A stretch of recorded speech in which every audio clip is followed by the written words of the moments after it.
News বাংলার সকল দর্শকবৃন্দকে অনেক অনেক স্বাগত জানাচ্ছি। আজকে ডক্টর শ্যামাপ্রসাদ মুখার্জির আজকে ১২৫তম জন্মদিন এবং আজকে কিন্তু অনেক ধুমধাম করে আপনারা জানেন সারা দেশ এবং রাজ্য জুড়ে এই দিনটি পালিত হচ্ছে এবং আজকে এই সুন্দর দিনে আমরা আমাদের সঙ্গে পেয়ে গেছি বাবন ব্যানার্জি। আপনারা সবাই চেনেন, বিশিষ্ট ক্রীড়া সংগঠক। তো তাকে অনেক অনেক স্বাগত জানাচ্ছি। তো আজকে আমাদের মূলত যে আলোচনা সেটা কিন্তু অন্য কিছুই নয়, শুধু মাঠ এবং মাঠ, মাঠ অন্তপ্রাণ বাবন ব্যানার্জি। সেই মাঠ পাগল একজন মানুষ বাবন ব্যানার্জির সঙ্গে কিন্তু আজকে আমাদের আলোচনা। সবার আগে অনেক অনেক শুভেচ্ছা, অভিনন্দন। কেমন আছেন বলুন? খুব ভালো আছে। প্রথম হচ্ছে এমন একটা দিনে আপনি আজকে আমাকে ইন্টারভিউ নিচ্ছেন। শ্যামাপ্রসাদ মুখার্জির আজকে ১২৫তম জন্মবার্ষিকী উপলক্ষে সরকার যে প্রোগ্রাম করেছে, আমি সরকারকে এই প্রোগ্রামের জন্যে ধন্যবাদ অভিনন্দন জানাবো। ইভেন আমি আমার ক্লাবের আজকে যে টিম প্র্যাকটিস চলছে সেই প্র্যাকটিসে আমি প্লেয়ারদেরও বলেছি আজকে ওনাকে সম্মান জানিয়ে আজকে সবাই ওনাকে সম্মান জানিয়ে প্লেয়াররা সেই সম্মানের জায়গায় তারা সম্মান জানিয়ে আজকে তারা প্রথম প্র্যাকটিস স্টার্ট করার আগেই তারা কিন্তু নিজের মতো করে শ্যামাপ্রসাদ মুখার্জিকে সম্মান জানিয়ে তবে আজকে প্র্যাকটিস স্টার্ট করেছে। আমি পোস্ট ময়দানের লোক। আমাদের এই সরকার পোস্ট ময়দানকে যেভাবে মান্যতা দেবে সে মান্যতা নিয়ে আমি পোস্ট ময়দানে কাজ করব। আচ্ছা, এই যে সরকার পরিবর্তন হয়েছে, সরকার বিভিন্ন রকম কাজ করতে চাইছে, নতুন যে সরকার মাঠ নিয়ে, খেলা নিয়ে। তো আপনার অ্যাজ এ আপনি মানে স্পোর্টস লাভার বলুন, একজন ক্রীড়া সংগঠক বলুন, আপনি কি চাইছেন এই সরকারের কাছে, বা আপনার কি কি ডিমান্ড যে এই জিনিসগুলো হলে বাংলার যে টোটাল যে ক্রীড়া জগৎ সেটার উন্নতি সাধন হবে এবং সবার সুবিধা হবে? দেখুন, সরকারের মুখ্যমন্ত্রীকে আমি ধন্যবাদ জানাবো এবং ক্রীড়ামন্ত্রীকে ধন্যবাদ জানাবো। ক্রীড়া ক্ষেত্রে যেভাবে ক্রীড়াকে এগিয়ে নিয়ে যাচ্ছে, ইভেন ক্রীড়ার ক্ষেত্রে যেভাবে national games, Commonwealth games, Asian গেমসে যে কর্মসূচির হাত বাড়িয়েছেন। ইভেন আমি দেখলাম রবীন্দ্র সরোবরে ক্রীড়ামন্ত্রী গেছিলেন, সেখানে আরও অনেকে গেছিলেন। আমার ভালো লাগছে যে ক্রীড়া ক্ষেত্রে ক্রীড়ার জায়গাটাকে এগোচ্ছে। এবং ক্রীড়ার ক্ষেত্রে ক্রীড়ার জায়গায় এগালে আমাদের ক্রীড়ার জায়গাটাকে যত এগোবে তত আমাদের ট্যালেন্ট হান্ট, ফুটবলার বলুন, ক্রিকেটার বলুন, আজকে টেবিল টেনিস বলুন, বক্সিং বলুন, আর্চারি বলুন, ভলিবল বলুন, সমস্ত জায়গাগুলো এগিয়ে থাকবে। আমি এইগুলো চাই।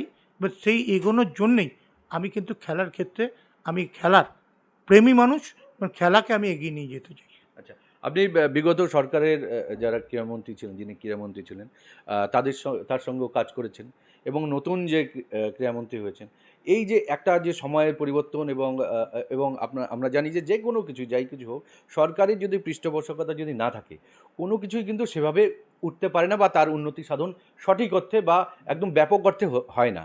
তো আপনার এটা নিয়ে কি বক্তব্য? মানে দেখুন, আপনি কি চান যেটা বিগত সরকারে হয়নি, আপনারা চেয়েছিলেন, হতে পারতো, হয়নি, এরকম কি আছে বা দেখুন, কি আমার বলবেন? এর আগের ক্রীড়ামন্ত্রী অরূপ বিশ্বাসের সঙ্গে আমি অনেক কাজ করতে চেয়েছিলাম, কিন্তু উনি কোনো কাজ করেননি আমার সঙ্গে।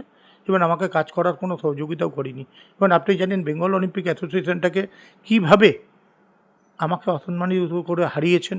ইভেন বলেছে বাবুন যেখানে দাঁড়াবে সেখানে বাবুনকে যে ভোট দেবে সে কিন্তু বেঙ্গল অলিম্পিকের কেউ মান্যতা পাবে না, তারা টাকা পাবে না, কিচ্ছু পাবে না। এইভাবে আমাকে অপবাদ দিয়েছে। আমি মনে করি এই অপবাদটা আমার কাছে, আমি ক্রীড়ামন্ত্রীকে ঘৃণা করি। আর মনে করি আজকের যে ক্রীড়ামন্ত্রী আছেন ওনার সঙ্গে আমরা দেখা করতে গেছিলাম বেঙ্গল অলিম্পিকের পক্ষ থেকে। উনি আমার সঙ্গে কথা বলেছেন, খুব ভালো লেগেছেন। ইভেন আমি ডাক্তারবাবু, ভদ্র মানুষ, ইভেন আমি দেখেছি উনি আমাদের সকলের সঙ্গে কথা বলেছি, শুধু আমার সঙ্গে না, প্রচুর বেঙ্গল অলিম্পিকের মানুষদের সঙ্গে কথা বলে ক্রীড়াক্ষেত্রে কীভাবে উন্নতি করতে পারে তার জন্যে আমি দিয়েছি। আমি বেঙ্গল স্টেট টেবিল টেনিস অ্যাসোসিয়েশনের প্রেসিডেন্ট হিসাবে ওনাকে আমি একটা চিঠি দিয়েছি। ইভেন কালীঘাট পোস্ট লাভার্স অ্যাসোসিয়েশনের পক্ষ থেকে একটা রবীন্দ্র সরোবরে আমাদের একটা যেহেতু প্রিমিয়ার টিম, ছেলেদের মেয়েদের টিম খেলে, আমি ওনাকে রিকোয়েস্ট করে এসেছি যদি কোনো জায়গা থেকে আমাদের ক্লাবের জায়গাটা ফিরিয়ে দেওয়া যায়, আমাদের এত বড় ক্লাব, তাহলে ক্রীড়ামন্ত্রীকে আমরা ধন্যবাদ অভিনন্দন জানাবো এবং মুখ্যমন্ত্রীকেও ধন্যবাদ অভিনন্দন জানাবো যে আমাদের ক্লাবের অবস্থা সত্যি করাই বলছি সংকীর্ণ অবস্থা। এই অবস্থা আমরা ক্রীড়ামন্ত্রী আর মুখ্যমন্ত্রীকে একটা কথাই বলবো, খেলার ক্ষেত্রে আপনারা যে উন্নতির জায়গাটা এগিয়ে নিয়ে যাচ্ছেন, আমায় নিশ্চয়ই এই খেলার জায়গা থেকে আপনাদের সহযোগিতা ছাড়া আমি খেলার ক্ষেত্রে কোনো খেলার জায়গা আমি এগোতে পারবো না। আমি মনমান ক্লাবের থার্ড টাইমের ফুটবল সেক্রেটারি, ইভেন থার্ড টাইমের আমি গ্রাউন্ড সেক্রেটারি ছিলাম, একবার এক্সিকিউটিভ কমিটির মেম্বার ছিলাম। আমি সমস্ত জায়গা থেকে খেলাকে এগিয়ে নিয়ে যেতে চাই। আচ্ছা, মুখ্যমন্ত্রীর সঙ্গে আপনার যথেষ্ট ভালো যোগাযোগ দীর্ঘদিনের, আগেরও সম্পর্ক যথেষ্ট। এই খেলা নিয়ে বা এই বিষয়ে কি কোনো ইতিমধ্যে কোনো আলোচনা বা কোনো কিছু হয়েছে বা কি বলবেন? দেখুন, ক্রীড়ামন্ত্রী, মুখ্যমন্ত্রী যখনই আমাকে কোনো ব্যাপারে আমাকে কোনো অ্যাডভাইস দেবে, নিশ্চয়ই আমি তাদের সঙ্গে অ্যাডভাইস অনুযায়ী আমাকে অ্যাডভাইস দিলে আমি সেই অ্যাডভাইস অনুযায়ী তাদের অ্যাডভাইস শুনে আমি আমার কর্মরত অবস্থায় আমি কাজ করব। আচ্ছা, আরেকটা বিষয় হচ্ছে গিয়ে একটা আগের যে সরকার তা সেখানে একটা কথা হতো খেলার রাজনীতিকরণ। খেলার মধ্যে অহেতুক রাজনীতি ঢুকে যাওয়া এবং রাজনীতি খেলার যে স্বাভাবিক যে একটা উন্নতি তাকে কোনো ক্ষেত্রে প্রভাবিত করা, কোনো ক্ষেত্রে বাধা দেওয়া। তো আপনি কি চাইছেন এই যে নতুন সরকার হয়েছে এই বিষয়ে? দেখুন, এই ক্রীড়ামন্ত্রী চেয়েছেন যে খেলার জায়গায় খেলাই হবে, খেলার জায়গায় কোনো রাজনীতি হবে না। উনি খেলাকে ভালোবাসেন, এবং উনি নিজেও খেলতেন, এবং সেই জন্য আজকে যোগা ডেতে উনি নিজে যোগাতে ছিলেন, এবং আজকে আমাদের মুখ্যমন্ত্রীও ছিলেন, এবং ওখানে প্রধানমন্ত্রীও ছিলেন। এটা আমাদের কাছে গর্ব হওয়ার মতো ব্যাপার। আমি জেলায় জেলায় প্রতিটা জায়গায় আমার টেবিল টেনিসের পক্ষ থেকে যোগা হয়েছিল, ইভেন আমাদের রেড রোডেও আমাদের যারা টেবিল টেনিসের প্লেয়াররা আছে তারাও ওখানে গিয়ে পৌঁছেছিল। আমি এটুকু বিশ্বাস করি, খেলা যেখানে হবে সেখানে অরিজিনাল খেলা হোক, ডুপ্লিকেট খেলার জন্য আমরা কিন্তু তৈরি না, আমরা অরিজিনালকে ভালোবাসি। একদমই। তো আগামী দিনে আর কি ভাবে আমরা বাবন ব্যানার্জিকে দেখতে পারি? শুধু খেলার ময়দান, মাঠ, না আরও অন্য কোনো ময়দানে, কি বলবেন? দেখুন, আমি খেলার মাঠ তো থাকবই, খেলার মাঠ আমার জীবনের সব কিছু। আমি 1978 সাল থেকে আমি মাঠে ময়দানে খেলা দেখেছি, ঠিক আছে? সেই জায়গা থেকে খেলা দেখতে দেখতে ইভেন পলিটিক্স তো অবশ্যই আছে। পলিটিক্স ছাড়া আমাদের জীবনে কী আছে?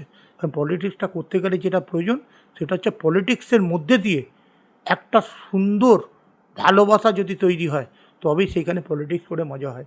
এই পলিটিক্স করবার মানুষ আমি জানি, শুভেন্দু অধিকারী, উনি কিন্তু কর্মসূচি অনুযায়ী আমি দেখেছি, ওনার কাজ অনুযায়ী উনি যাদের সঙ্গে যেরম কথা বলেন সেই কথার কিন্তু কথা রাখার চেষ্টা করি। একদমই, অনেক অনেক আশাবাদী বামন ব্যানার্জি যে নতুন যে সরকার, সেই সরকার কিন্তু খেলা নিয়ে, মাঠ নিয়ে অনেক কিছু নতুন কিছু করবে এবং যার ফলে বাংলার যে আপামর যে ক্রীড়া জগৎ, সেই ক্রীড়া জগৎ উন্নতি হবে, আরও অনেক অনেক বেশি এগিয়ে যাবে। এবং উনি কিন্তু ময়দান ছাড়ছেন না, ময়দানে আছেন, এবং অন্য কোনোভাবে ওনাকে দেখা যাবে কিনা সেটা অবশ্যই সময় বলবে। তো আমরা সেই সময়ের দিকে তাকিয়ে রয়েছি। ক্যামেরায় মানুষের সঙ্গে দেশম সরকার, নিউজ বাংলা।